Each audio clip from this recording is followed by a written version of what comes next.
Financial wellness. Reach out to them for advice at 855-DON-GINO. And now back to your hosts, Don Getling and Gino Franti. So today we bring on Stephen Vore with Sterling Realty. How you doing, bud? How's it going, Gino?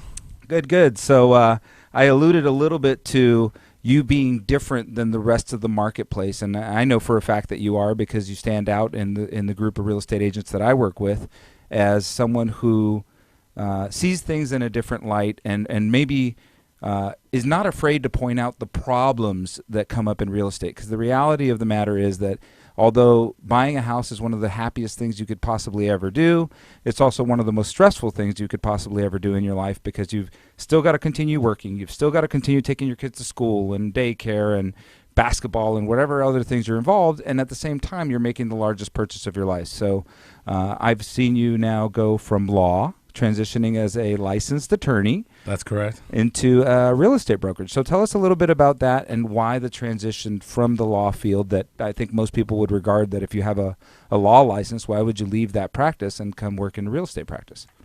Thank you very much for having me on the show today, Gino. I am a licensed California attorney, passed the bar several years ago, and practiced as a litigator, general real estate, business, litigation matters.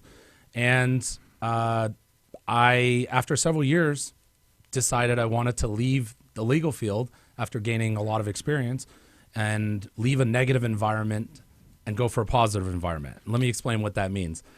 Generally, when I was dealing with the legal environment, I was either defending or representing plaintiffs in legal cases, litigating. That would be trial cases. And at that time in those people's lives, they're either really mad, obviously, because they're a plaintiff and they're trying to get something, or they're being sued as the defendant. And I got my broker's license, and I was actually doing both for several years. And I decided that I was having more fun helping people in a positive environment, which was either selling their home or buying their home, using my legal skills, than actually just practicing law exclusively. So I think we're going to touch on that today and how you've been able to transition your legal skills into the real estate field and what I call the no fear solution, right? Because Stephen does not have not one fearful bone in his body to tell you what he thinks. And definitely. Yeah. And you know what's funny about that? We bring that up and it sounds comical, but I think when someone seeks the help of a professional in the field, what they really want to know is the professional's opinion. Definitely. And I think a lot of times real estate agents are afraid to give their honest opinion for a myriad of reasons, and I think we'll talk a little bit about that today, some of which are even brought on by their own peers or brought on by their associations that they belong to. In fact, why don't we go ahead and touch on that right now? I mean, we talked about it just before the show started, is that, they're told not to give people legal advice. One of the biggest things that comes around in the real estate environment as brokers or agents is the prevailing theory right now, or what they're pushing is don't give your clients any legal advice. The last thing they want is to be sued for giving a client legal advice. The bad part about that is what is legal advice? And it's really not clear. And what that means is that, does that mean you're explaining terms to your client or what they're signing, or actually what are the consequences of what they're signing, or what are the pitfalls? A lot of times people will say, well, I'm not going to tell you that you need to call your lawyer.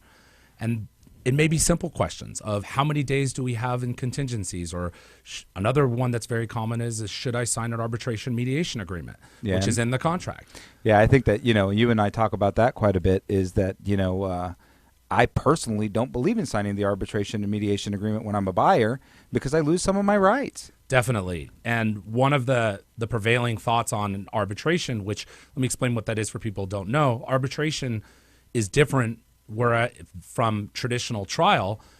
If you have a legal dispute and one party decides to sue the other, what that'll end up is what we call court. And either a judge or a jury will decide the matter. Well, the judge and the jury has to decide the matter based on precedent. What that means is what rules have been established, what are the laws, and how have the courts previously decided, and they need to follow the same logic or reasoning. In arbitration, a single judge who is a private individual, it could be a retired judge, it could be an attorney, it could be neither, decides the case.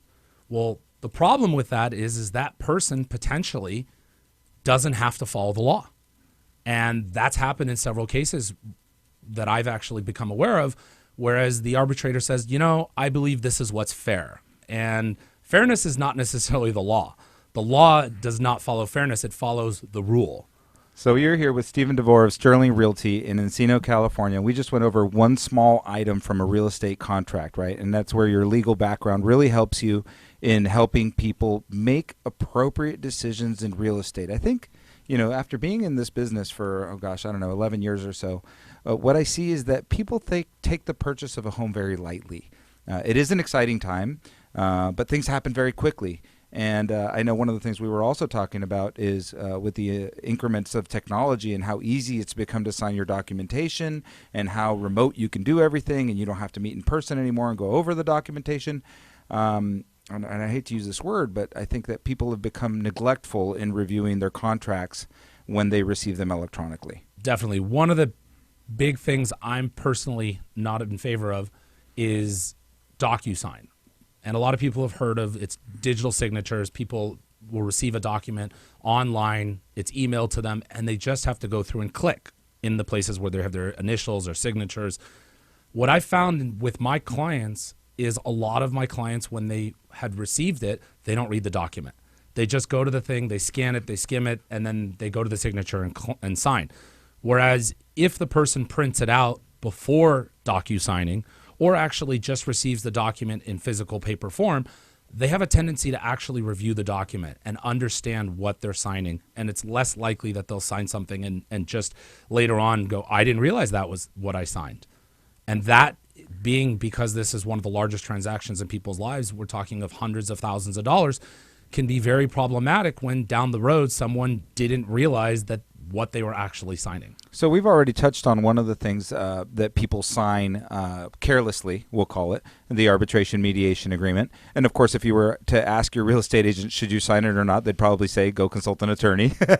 But tell me what other kinds of things come. I know we were talking about respecting the timelines that are set forth by a legal contract. And again, I still think we here, especially in California, we tend to take that contract lightly and we say, oh, we'll just get an extension on that, or we'll move that date. But in reality, if it ever did get to court or to an arbitrator or mediator, it could put you in a bind. Definitely. What most people find out in the contract is there's something called contingencies, and they're deadlines. Essentially, there's deadlines for inspections, for loans, for appraisals, and other things depending on the other contingencies. And a lot of times people wait until the last minute to meet those contingencies. For example, if you have a 10-day inspection, some people inspect on the 8th day. That can be very problematic because by the time you reach the 8th day and then you find something, if there's only 10 days, you really have no time to do any further inspections. Okay, that's a good point. I'm going to stop you right there. So when we come back, we're going to discuss those inspections, what kind of inspections you can get, what kind of inspections you should get to make sure that you're protected when buying or selling a home, and to see how to take advantage of those on the Don and Gino Real Estate and Finance Show on your hometown station, AM 1220, KHCS.